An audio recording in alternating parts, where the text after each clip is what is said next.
So I'd like to call Tom and Glen up to read a little piece by Nadine. Paul.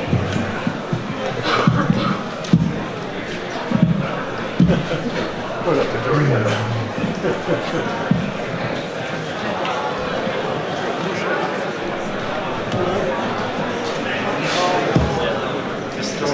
This can come.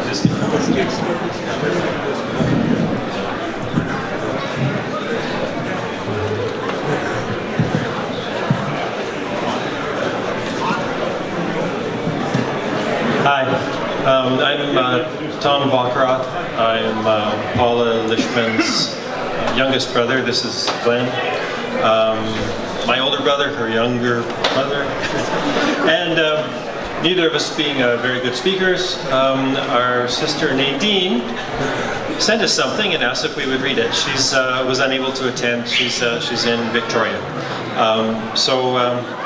We will just read this message on behalf of our youngest sister Nadine. If we are fortunate, our lives are full of relationships, to those we love, to the work that inspires us, to the experiences and journeys we undertake, to the questions that fuel our search for meaning. And for this reason, it's impossible for me to think of Bill without first thinking of Paula, my sister. The story of how they met is family lore, and my 9-year-old child view is framed by the impact of his unexpected appearance in our lives.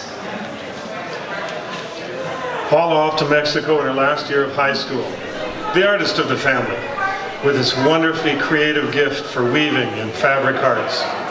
And then, her return, the shock and awe of Bill, the wonderfully disruptive, engaging, inspiring energy of Bill, the rebel, the motorcycle rider, the artist, the innovator, and every parent's worst nightmare. Well, maybe.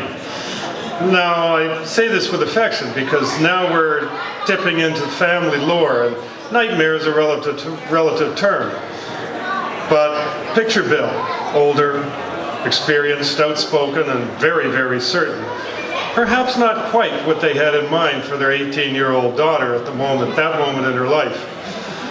He was a spark and a catalyst that opened up the Vockeroths to a whole new worldview.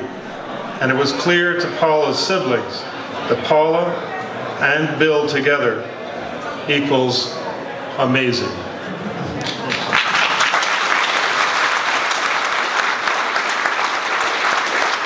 Not done yet. We're getting there. And amazing it was to know Bill, where we learned never to associate the word impossible with Bill Lishman. Instead, it was always about the what ifs, the possibilities, his boundless curiosity, and the conviction that inspired his accomplishments. The resulting public acclaim and recognition means those stories are well known. Today, my lens is smaller, focused on Bill in relationship to Vockeroth family life, and a relationship that I am so grateful to have been a part of. The gift of Bill's marriage to my sister Paula, the joining of two families that wove our lives together over time and distance, memories and moments of connection. Me, Nadine again, mid-teen years, driving somewhere with Bill and having a heartfelt, dynamic conversation about the relevance of expecting to gain wisdom from a 2,000-year-old warrior. Bill sitting in my living room on his way to Hollywood with his proposal for a movie inspired by his life. And literally, the first and only time I thought he was living in a dream instead of living the dream.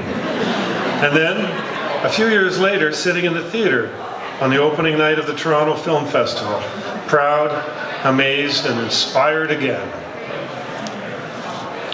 Bill, sitting in my living room, different living room, talking about his newest idea to use ultralight pilots as first responders in natural disasters, on his way to meet with an ultralight manufacturer, and it should come as no surprise to everyone that knew him that they gave him one free as a prototype. Bill showing me his plans for a new type of dwelling that would honor Inuit traditions, and always, throughout the years, Unfailingly passionate, motivated, and engaged in life, Bill managed to make the extraordinary seem normal in relation to him. As humans, we are all special, but I believe we are rarely truly unique. A welcome gift of our humanity and an outcome of the human condition.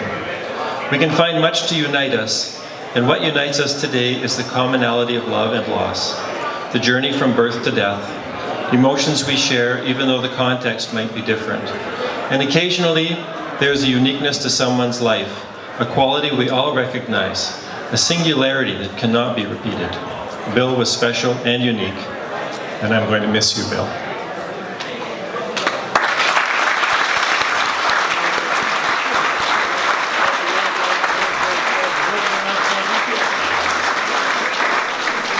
Just to bring to your attention that we actually have Bill here, whose ashes are in this lovely urn, and Jordy decorated it with the ultralight and the geese. So he is physically with us as well as in spirit. Thank you guys.